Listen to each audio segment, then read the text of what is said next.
My name is Dick Folse. I'm a professional artist living in Bloomington, Illinois. I've been painting for 30 years and I work in landscapes, and lately I've been doing more abstracted landscapes. I went to art school in the late 80s and got a Master's of Fine Art in 1990. I did some teaching at universities and then went into corporate America and became an administrator at a university. I have worked as an artist on weekends and in the evenings and over lunch hour and pretty much any time that I had available when I wasn't making a living. When I started painting, I was very interested in illusionistic space, and I had artists that I was inspired by, like George Inness and Martin Johnson Heade and the Hudson River School. I live in Illinois, and it's an area where you really are enveloped by the landscape. So I have had it around me. I see it every day. I think about it. And I worked in a representational manner for a long time. But color has become very important over the years. The space is often, for me, developed through manipulation of color and shape. And so I have evolved into an interest in the last number of years in a more modernistic or contemporary idea of space forming and art, and that has impacted my work. So this exhibition has work that is spanned over a 2-year period. The first work group in this exhibition is really more a color field landscape painting. The color is helps define the space. Many times the canvases are square in shape, and that is a very interesting shape to do with landscape painting because it takes away the vastness of the landscape. I spent 6 weeks this past summer living in Japan at a professional artist residency, and I was very interested in having the culture and the topography of the land there influence the work. And so I did a series of work that was related to that. I also have done some work that is more shape-based abstractions. Typically, I like to work from my imagination. So I'm not painting a specific place, but I am influenced by the places that I see and the places that I go. I set up situations where accidents happen in the process of making art. So many times I'll start a painting by using spray paint and masking out areas and letting the paint evolve and create shapes that I then will respond to later. When I went to Japan, I used the Japanese newspapers, which were very interesting because the language is represented vertically, and they often use rectangle shapes to box in the language, and so I would collage the newspapers onto the canvas, and sometimes I use spray paint as a starting point as well, and then I would let the paintings evolve from that.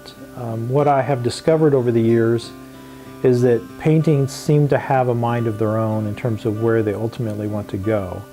And so part of them, I think the maturity of working for a long period of time is allowing the process to impact what is the ultimate result of the pieces. There is a painting called Onishi 1. It was one of the first paintings I started when I arrived in Japan. And I was collaging newsprint onto the canvas and trying to determine how it would impact the ultimate result of the painting. The buildings in the town where I was, the community is a small town on the river in the mountains, and the buildings are very close together. And in Japan, oftentimes you will have people who live in the same building where their business is.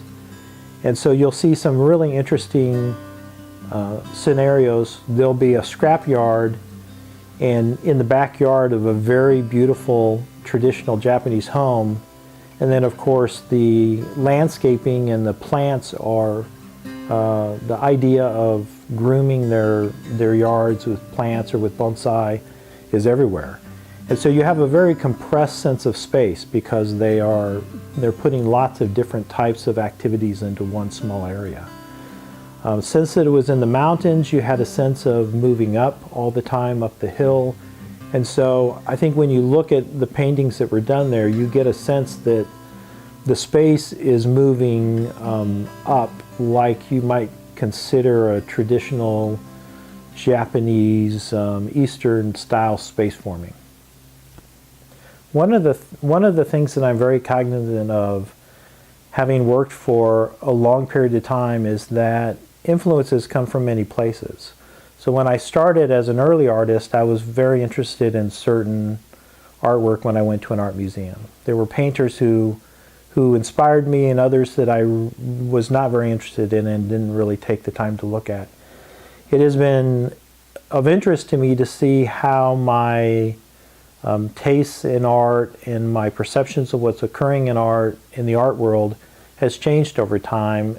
I will discover somebody that I have known for a long time but haven't really looked at carefully enough and be inspired by that, and those people often will influence my work greatly. You know, before I went to Japan, I started looking at Donald Sultan's work and listening to some of the things that he had talked about in terms of his art making process. And some of those aspects have found their way into my work. I'm always interested in how, over the career of an artist, we are influenced by many, many things. As an artist, we create our work, and it's a lot about ourselves, but we don't create it in a vacuum, and viewers come to see our work, and they bring their own experiences and ideas and responses to the work. That's part of what is exciting about being an artist. I am pleased to be exhibiting in Bloomington at the McLean County Arts Center because it's an opportunity for people that are in the community where I live to actually see the work that I've been doing. I think that we have a vibrant art community in this area, and it's important for us to support that.